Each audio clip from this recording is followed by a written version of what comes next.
మాటనే ఉండాలి. నా మాట కూడా ప్రతిదీ నేను దొరికినా సరే, నేను మాట్లాడిన ఏదైనా మాట అయినా సరే ఫేక్గా ఉండొద్దు. ఇక్కడ ఏదనిపిస్తే అక్కడ ఇది రావాలనేది నా కాన్సెప్ట్. నా గురువులు నాకు అది నేర్పించారు, మా అమ్మ నాన్న నాకు అది నేర్పించారు. బికాజ్ మీరు మా అమ్మ నాన్న ఇంటర్వ్యూలో చూసినట్టయితే మా అమ్మ వాళ్ళు ఏం మాట్లాడినా ఊళ్ళో లైక్ ఎట్లా మాట్లాడుతున్నారు మీరు వీళ్ళు చూడని వాళ్ళు ఉంటే మా అమ్మ నాన్న చూడండి, అంత జెన్యూన్గా ఉంటారు. సో నేను కూడా అలాగే ఉండాలనుకున్నా. బికాజ్ నేను చాలా కింది స్థాయి నుంచి వచ్చిన నాకు నటించడం అసలు నేను నాకు ఏది వచ్చినా సరే 4 పైసలు వచ్చినా సరే ఏదొచ్చినా సరే నాకు జెన్యూన్గా రావాలి.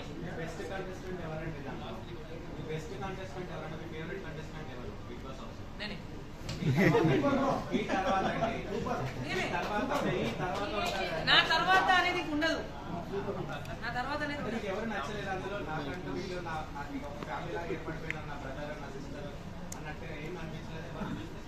బ్రదర్ ఆ బాండింగ్ ఉంది. కంటెస్టెంట్ పక్కకి పెడితే బాండింగ్ ఉంది. బాండింగ్ వేరే, కంటెస్టెంట్స్ ఎవరు అనేది వేరే. బాండింగ్ లో నాకు లైక్ భరణి అన్న కావచ్చు, స్టార్టింగ్ నుంచి సపోర్టింగ్ ఫుల్ సపోర్ట్. భరణి అన్న, తనూజ్ అక్క, ఇమాన్యువల్ అన్న, లిటరలీ ప్రతి ఒక్కరు నాకు ఆ హౌస్ లో ఉన్న ప్రతి ఒక్కరు సపోర్ట్ చేసేది. నేను ఏ సిల్లీగా మాట్లాడిన రీతు కావచ్చు, డెమోన్ కావచ్చు, వాళ్ళందరూ అసలు నేను ఇప్పుడు మిస్ అవ్వట్లేదు ఎవరిని. వీడియో కాల్స్ మాట్లాడుతున్నాను ఇప్పుడు. మా గ్రూప్ ఉంది, ప్రియా కావచ్చు, శ్రీజ కావచ్చు, కళ్యాణ్ కావచ్చు. ఏమండి నా స్టేజ్ అది కాదు.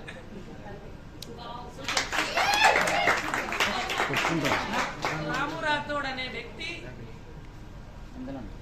చాలా మంది అనుకోవచ్చు, వీడేం పెద్ద ఇదా, వాడేం పెద్ద ఇదా. నేను పెద్ద అది కావాలి ఫ్యూచర్. కళ్యాణ్ కప్ గెలిచారు కదా, కళ్యాణ్ కప్ గెలిచారు. అసలు కళ్యాణ్ కప్ ఎలిజిబిలిటీ ఉన్నట్టా లేనట్ట? 100%. బికాస్ తన ఎఫర్ట్ కానివచ్చు, స్ట్రాటజీస్ కానివచ్చు, ప్రతి ఒక్కటి పర్ఫెక్ట్ గా ప్రతి ఒక్కటి టైంలో చేశాడు. లిటరలీ ఆ టాప్ 5లో ఉన్న ప్రతి ఒక్కరు విన్నర్సే. ఈవెన్ నేనుంటే నేను కూడా విన్నర్ని. బికాస్ అక్కడ చాలా మంది కష్టపడ్డారు.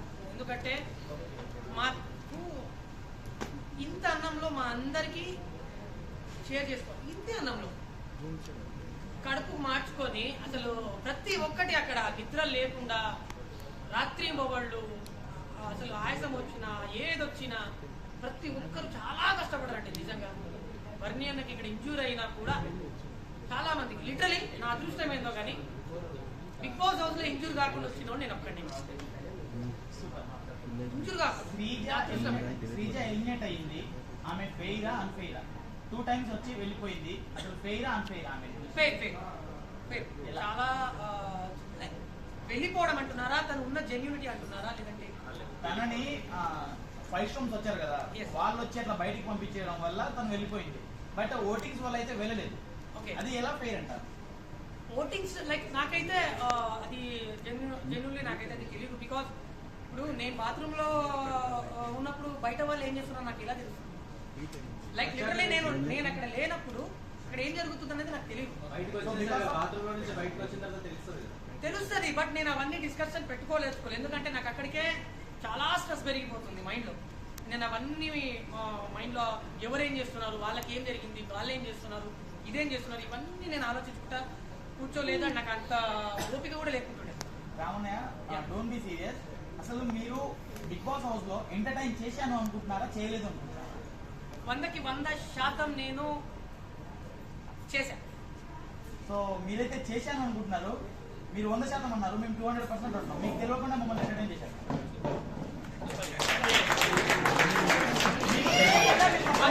100% చేశా. నేను ఎర్లీ మార్నింగ్ నా వేకప్ ఎలా ఉంటుందంటే సాంగ్ ఈజీగా వినిపించిందంటే అక్కడే ఎంటర్టైన్ చేశారు. ఇంకోటి ఏంటంటే ఆ ఫన్నీ థింగ్స్ కొన్ని ఉన్నాయి కదా, సో నాగార్జున గారు అవి ఏవి పెట్టి చూపించారు కదా, అవన్నీ మేము సపరేట్ గా చూసినప్పుడు మాకు అంత అర్థం అవ్వలేదు. సో ఆ ఒక్క ఏవి దగ్గర ఆ తర్వాత మిమ్మల్ని క్యాచ్ చేస్తూనే ఉన్నాం. ప్రతి ఒక్క చోట ఇలా క్యాచ్ చేస్తూనే ఉన్నాము. ఇంకో హైలైట్ ఏంటంటే బిగ్ బాస్ ఫైనల్ రోజు అందరూ కంటెస్ట్లతో ట్రోఫీలతో ఫోటో దిగితే మీరు మాత్రం పోలీసులతో ఫోటో దిగారు. రూటే సపరేట్ అని అన్న రూటే వేరని అలా ఫోటో దిగారు. అలా ఏం లేదు. యాక్చువల్లీ ఈ నేను ఇది ఫేక్ కాదు. వాళ్ళు వచ్చిన తర్వాత వాళ్ళు నేను అక్కడ స్టేజ్ దగ్గర ముందు అంటే ఆఫ్ స్క్రీన్ అది వాళ్ళు నన్ను పిలిచారు. హాయ్ రాము ఎలా ఉన్నారు అని చెప్పి ఇద్దరు ముగ్గురు అక్కడ సిఐ సార్ ఎస్ఐ సార్ ఉన్నారు అండ్ మన సార్ అడిషనల్ ఎస్పీ అనుకున్నాను సార్. సో సార్ వాళ్ళు కూడా ఇచ్చారు. నేను వెళ్ళా మాట్లాడుతుంటే సార్ నా పుట్టు పూర్వోత్తరం మొత్తం చెప్తున్నాడు. షాక్ అయిపోయినా నేను. సార్ ఏంటి సార్ ఇది అంటే నాకు తెలుసు రాము నీ గురించి మొత్తం తెలుసు. నువ్వు ఏడ పుట్టినావు, ఏం చేసినావు, ఎట్లా ఉన్నావు, ఎట్లా పెరిగినావు, మీ అమ్మ నాన్న ఎవరు. అడిషనల్ ఎస్పీ సార్ మాట్లాడుతుంటే ఇట్టని నాకు చెమటలు పట్టినాయి. సార్ ఇవన్నీ మీకు ఎలా తెలుసు? నేను అక్కడే నేను చాలా సీనియర్ అక్కడ. నేను జాబ్ చేశాను అక్కడ వనపర్తి, విశ్రాపల్లి, మా మహబూబ్నగర్లో వర్క్ చేశారంట. సో అక్కడ ఉన్న వాళ్ళు పోలీసు వాళ్ళు ఎవరైతే సార్ వాళ్ళు ఎవరైతే ఉన్నారో వాళ్ళందరూ కూడా నా ఫ్యాన్స్ అంట. వాళ్ళ ఇంట్లో ప్రతి ఒక్క వాళ్ళ పిల్లలు కావచ్చు, వాళ్ళ పేరెంట్స్ కావచ్చు, ముంబై వాళ్ళు కూడా ఇలా అంటున్నారు. వామ్మో షాక్ అయినా నేను. అసలు నా సాంగ్ నన్ను ఎక్కడ తీసుకెళ్ళి పెట్టేసింది అసలు అని చెప్పేసి నాకు లిటరలీ చాలా హ్యాపీగా ఫీల్ అవుతుంటా. అండ్ నేను పోస్ట్లో కూడా పెట్టిన నేను ఈ తెలుగు గడ్డ మీద పుట్టినందుకు చాలా చాలా చాలా గర్వపడుతున్నా. బికాజ్ ఒక తెలుగు పాట ప్రపంచం మొత్తం ఊపేసింది. ఎక్కడ మిస్ వరల్డ్స్, ఎక్కడ ఆఫ్రికన్స్, ఎక్కడ తెలంగాణ విలేజ్, కపిల్ శర్మ షో, ఇంకా చెప్పుకుంటే చాలా ఉన్నాయి. ఇంకొక షాకింగ్ న్యూస్ ఏంటంటే సార్ కూడా మాట్లాడుకున్నారంట, చిరు సార్ కూడా సాంగ్ గురించి.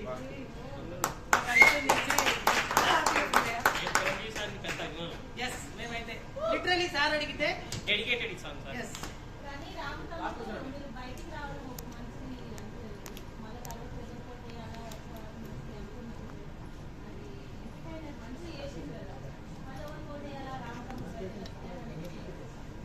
నాకు బిగ్ బాస్ దానికి నేను చాలా చాలా ఫీల్ అయ్యాను. ఎందుకంటే దాదాపు కోట్లలో జనాలు, అంత ఈజీ కాదు వాళ్ళకి సమాధానం చెప్పడం. కోట్లలో జనాలు నాకు రేపటి రోజు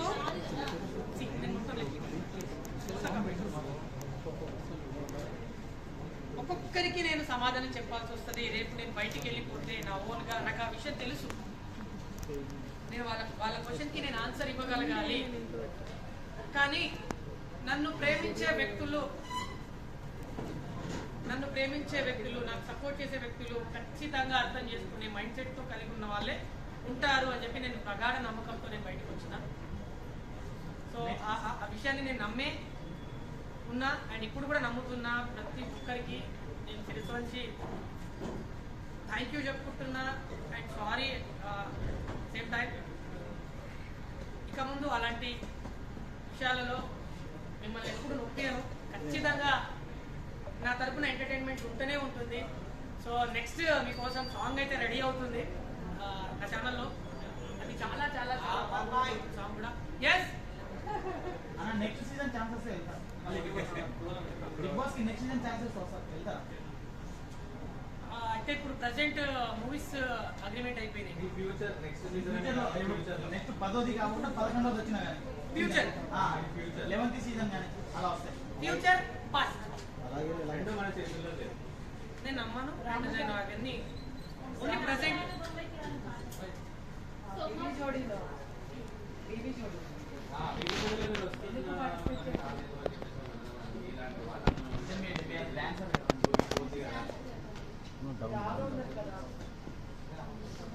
బీబీ జోడీలో నేను ఎందుకు లేను అన్ని క్వశ్చన్ అప్లోడ్స్ ఈవెంట్స్ ఉన్నాయండి. యాక్చువల్లీ సార్ అయితే మా ఫోక్ ఇండస్ట్రీ చాలా పాటలు రావాల్సింది రాను తరపు నుంచి, చాలా మిస్ అయిపోయారు. రాను బొమ్మరాన్ తర్వాత వచ్చి 1 year అయిపోయింది. ఇంతవరకు సాంగ్స్ రాలేదు. కానీ ఇంకా దుద్దులేపే సాంగ్స్ ఇంకా చాలా రెడీగా ఉన్నాయి, త్వరలో రావాల్సింది. సో నేను మళ్ళీ అటు వెళ్తే ఇటు ఎక్కడి నుంచి అయితే మనం వచ్చాము దాన్ని మర్చిపోవద్దు. సో అందుకోసమే ఫస్ట్ ప్రిఫరెన్స్ వచ్చేసి మేము ఫోక్ సాంగ్స్కి ఇవ్వడం. సో మమ్మల్ని ఎవరైతే పెంచి పోషించారు ఈరోజు వాళ్ళ కోసమే నెక్స్ట్ అడుగు.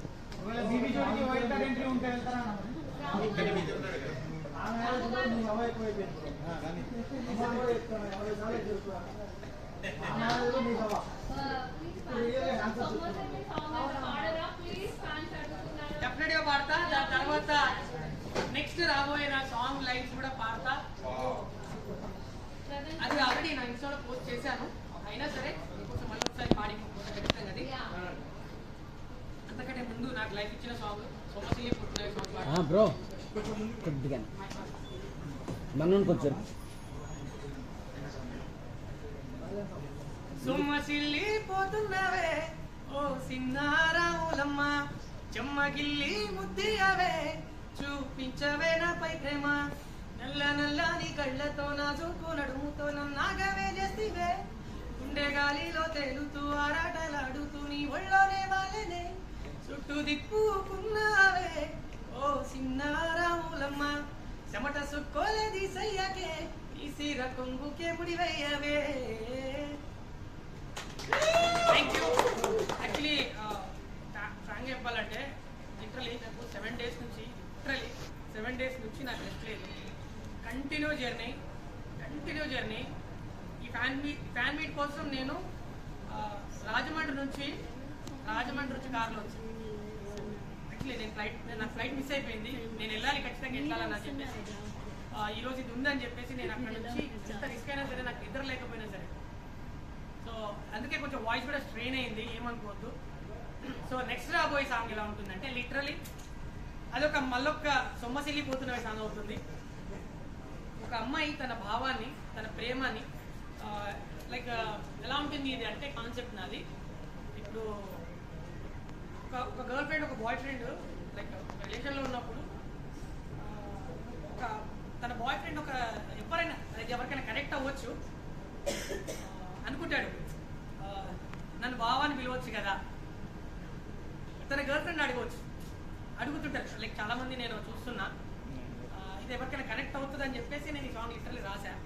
తన గర్ల్ ఫ్రెండ్ చేత బావాని పిలిపించుకోవాలని చెప్పి చాలా మంది అనుకుంటుంటారు. సో ఆ థింకింగ్లో నేను ఒక సాంగ్ రాశా.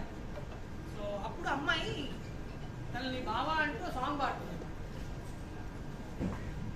సీతమే బావా సిగ్నంగా నన్నే చూసి సైగా చేస్తాంటే, సీతమే బావా సిన్ని గుండెలోన నువ్వే గూడే గడతాంటే, సీతమే బావా సిగ్నంగా నన్నే చూసి సైగా చేస్తాంటే, సీతమే బావా సిన్ని గుండెలోన నువ్వే గూడే గడతాంటే, సీర కొంగు సిద్ధమన్నది నిన్ను కొంగు కట్టుకోమని, ప్రేమ రంగునే పూసుకొని చేసుకుంటా నిన్ను నవాణి, సిద్ధమే బావా చెప్పుకుంటా ఆదేవదుల్ని సల్లంగా చూడమని, సిద్ధమే బావా చేసుకుంటా నువ్వు. సారీ లిరిక్స్ కొంచెం మర్చిపోయా, బట్ ఎనీహౌ నెక్స్ట్ అయితే ఖచ్చితంగా నెక్స్ట్ సొమ్మసిల్లి రాబోతుంది సాంగ్. నేను చాలా హ్యాపీగా ఉన్న విషయంలో, మంచి మెలోడీ సాంగ్ ఫోక్లో. So all the very best for